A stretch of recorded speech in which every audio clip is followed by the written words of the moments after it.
Assalamualaikum warahmatullahi wabarakatuh. Perkenalkan, nama saya Lili Fauzia, NPM 191415111009, mata kuliah klimatologi. Baik, sebelumnya saya di sini akan mempresentasikan PPT saya, yaitu pendugaan hotspot sebagai indikator kebakaran hutan di Kalimantan berdasarkan faktor iklim. Baik, kita masuk ke pendahuluan yang membahas tentang basic dari kebakaran hutan. Kebakaran lahan dan hutan merupakan suatu kejadian yang sering terjadi di Indonesia, khususnya di Pulau Kalimantan. Artinya, kebakaran hutan ini bukan terjadi hanya sekali atau dua kali di Indonesia, namun sering terjadi dan bukan menjadi suatu hal yang awam. Kebakaran hutan merupakan salah satu penyebab berkurangnya kualitas ekosistem alam, seperti kerusakan lahan hutan dan vegetasi, perubahan komposisi ekosistem hutan, fisiologi tanaman, serta gangguan kesehatan masyarakat sekitar lokasi kebakaran. Sehingga, kebakaran hutan di Kalimantan merupakan ancaman potensial bagi pembangunan yang berkelanjutan. Bencana yang terjadi di musim kemarau ini menyebabkan kerusakan ekosistem dan kerugian aspek ekonomi, sosial, dan budaya. Kebakaran hutan yang paling tinggi atau yang paling besar di Indonesia sendiri yaitu pada tahun 1982 sampai dengan 1983 yang bertepatan dengan kejadian El Nino kuat. El Nino sendiri yaitu merupakan fenomena global yang menjadi salah satu penyebab kekeringan di Indonesia.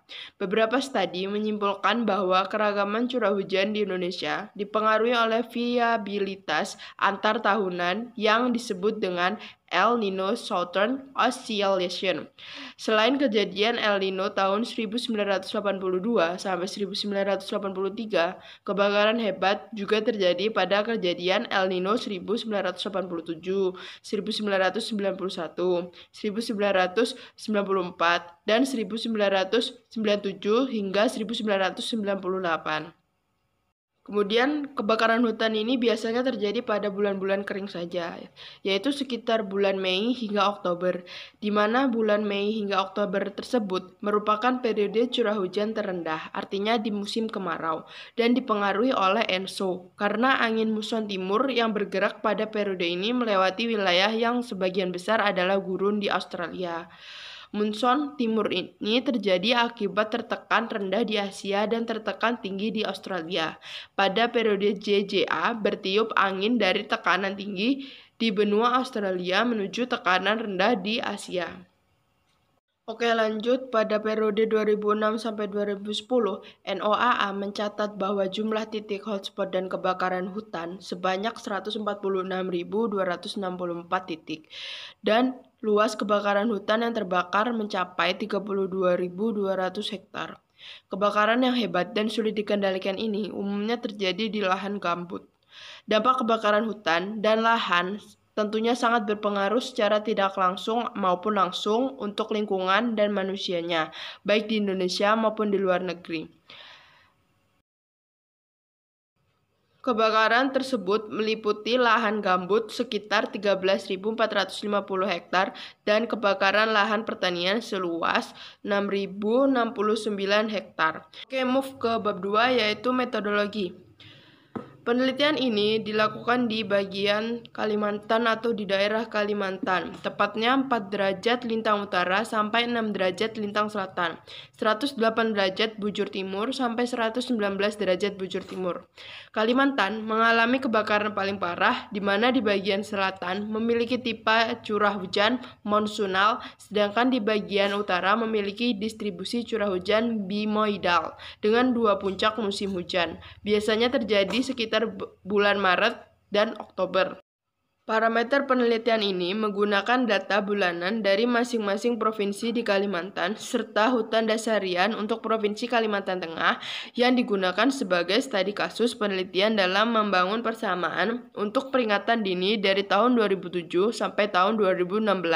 Persamaan model kebakaran hutan yang terjadi di setiap provinsi dianalisis dengan program statistik XLSTAT.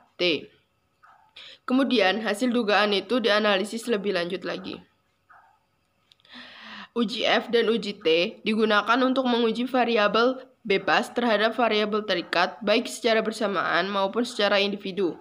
Persamaan ini dibangun dengan menggunakan analisis regresi linear berganda, analisis komponen utama atau PCA, atau singkatan dari Principal Component Analysis, dan analisis komponen regresi atau PCR, atau singkatan dari Principal Component Regression. Sedangkan plot grafik 3D menggunakan software Minitab 16, analisis faktor PCA dilakukan untuk menentukan jumlah komponen metrik yang akan digunakan. Bobot dari komponen yang diperoleh digunakan untuk menghitung nilai variabel iklim, sehingga diperoleh metrik baru. Setelah mendapatkan metrik baru dianalisis korelasi PCR untuk perhitungan model hubungan faktor iklim dengan jumlah hotspot dan serta beberapa parameter seperti R, R kuadrat, SE, dan F. Hubungan hotspot dan visibility dan faktor iklim digunakan untuk mencari persamaan yang terbaik. Oke, lanjut ke hasil dan pembahasan, yaitu tentang variasi musiman terhadap kejadian kebakaran hutan. Pada gambar 1 telah saya lampirkan variasi musim jumlah hotspot bulanan di Kalimantan. Pada gambar tersebut dijelaskan bahwa variasi musiman tersebut dipengaruhi oleh fenomena monsun. Curah hujan di Indonesia dipengaruhi oleh monsun yang digerakkan oleh adanya sel tekanan tinggi dan sel tekanan rendah di benua Asia dan Australia secara bergantian. Musim DJF di belahan bumi utara terjadi musim dingin, akibatnya terjadi sel tekanan tinggi di benua Asia. Sedangkan di belahan bumi selatan pada waktu yang sama terjadi musim panas, akibatnya terjadi sel tekanan rendah di benua Australia. Oleh karena itu, terdapat perbedaan tekanan udara di kedua benua tersebut. Maka, pada periode DJF, bertiup angin dari tekanan tinggi di Asia menuju tekanan rendah ke Australia. Angin ini disebut monsun barat atau monsun barat laut. Kemudian ada dua ciri iklim monsun, yaitu adanya perbedaan yang tegas antara musim basah dan musim kering, yang umumnya terjadi pada periode Desember. Menurut Edmund, mengungkapkan teori bahwa monsun terjadi akibat adanya perbedaan panas antara daratan dengan lautan sebagai hasil zenital march matahari. Kebakaran hutan sangat dipengaruhi oleh faktor iklim, diantaranya monsun, SST, dan El Nino, sehingga menyebabkan temperatur permukaan laut lebih dingin di wilayah perairan Indonesia. Kebakaran hutan ini terjadi karena kekeringan di Kalimantan yang dipengaruhi El Nino dan fenomena siklon tropis yang ada di utara Indonesia sekitar Filipina, sehingga di Kalimantan Tengah dan Kalimantan Timur curah hujan lebih berkurang karena ada siklon tropis. Ya, pada slide berikutnya, gambar 2, variasi musiman visibility rata-rata bulanan di Kalimantan dipengaruhi oleh fenomena monsun, yakni adanya perbedaan yang tegas antara musim basah dan musim kering, yang umumnya terjadi pada periode Desember, seperti pada gambar di slide sebelumnya tadi.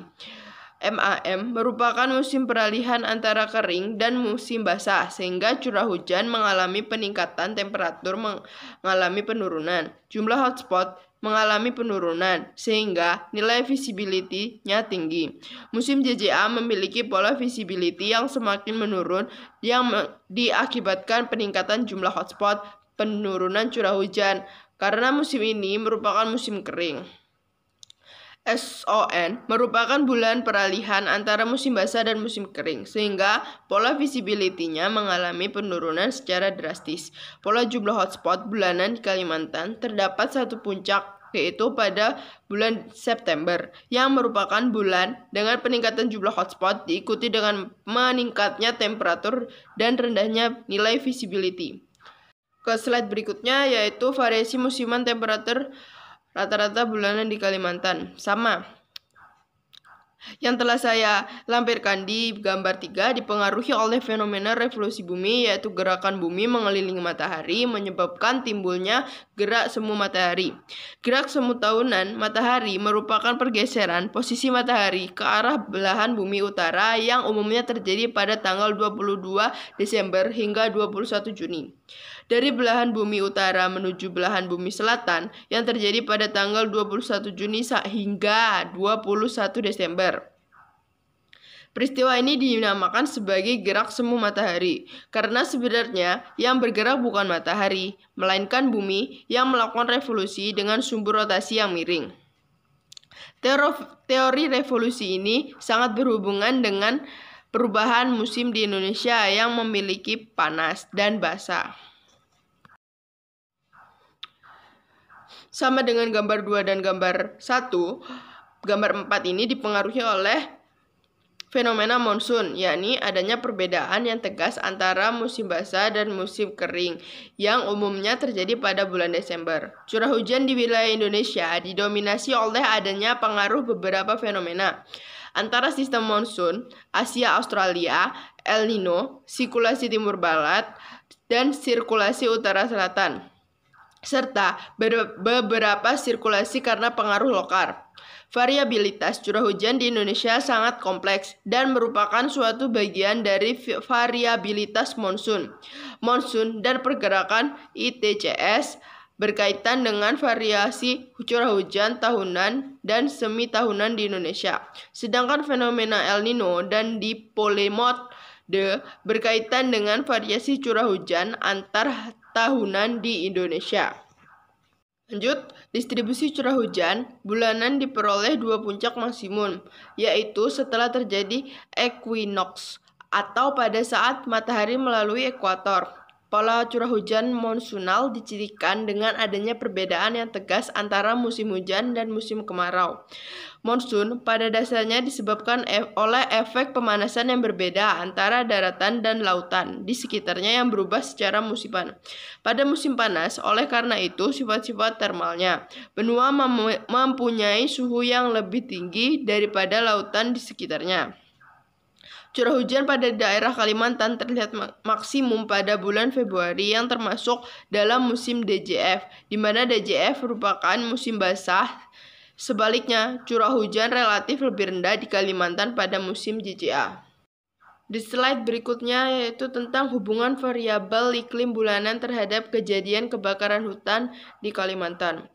Analisis regresi linier berganda yang menunjukkan tingkat kepercayaan yang tinggi setiap variabelnya menunjukkan bahwa antara variabel berbeda nyata dengan p-value-nya kurang dari 0,05.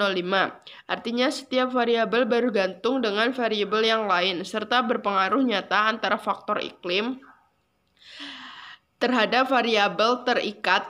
Dalam hal ini adalah jumlah hotspot. Jika dilihat, tingkat kepercayaan pada hasil penelitian ini cukup besar dengan dilakukannya uji statistik atau uji T dan ANOVA. Uji T digunakan untuk menguji secara parsial masing-masing variabel iklim, sedangkan ANOVA digunakan untuk mengetahui pengaruh variabel secara bersama-sama terhadap variabel terikat. Dalam kasus ini, variabel terikatnya adalah jumlah hotspot. Kemudian, hubungan antara jumlah hotspot, visibility, temperatur, dan curah hujan bulanan di Kalimantan Timur yang ditunjukkan pada gambar 5 dan 6 menunjukkan hubungan yang baik dan sesuai dengan teori menurut Putra dan Hadi Wijoyo. Jika curah hujan tinggi, maka jumlah hotspot akan semakin rendah. Sebaliknya, jika curah hujan rendah, maka hotspot akan semakin banyak. Tinggi dan rendahnya jumlah hotspot tersebut dipengaruhi oleh tingginya temperatur yang terdeteksi oleh satelit akibat curah hujan yang rendah. Ketika curah hujan rendah, visibility rendah, dan temperatur tinggi, maka jumlah hotspot meningkat sehingga potensi kebakaran hutan dan lahan semakin besar. Oke, lanjut ke hubungan variabel iklim terhadap kejadian kebakaran hutan desarian di Kalimantan Tengah. Korelasi antara faktor iklim dan jumlah hotspot sangat tinggi ditunjukkan pada tabel 1 dan 2, yaitu pada slide berikut sudah saya tampilkan gambar tabel 1 dan 2. Korelasi yang paling tinggi adalah visibility dengan hotspot yang sebesar min 0,69. Artinya terdapat keterkaitan yang tinggi antara jumlah hotspot dan visibility terhadap potensi kebakaran hutan.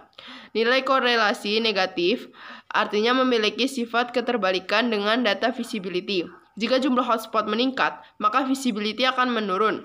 Walaupun tingkat kepercayaan pada hasil penelitian ini cukup rendah, R-Quadrat adjusted yaitu sebesar 0,47. Namun korelasi variabel iklim dengan hotspot di atas sangat tinggi.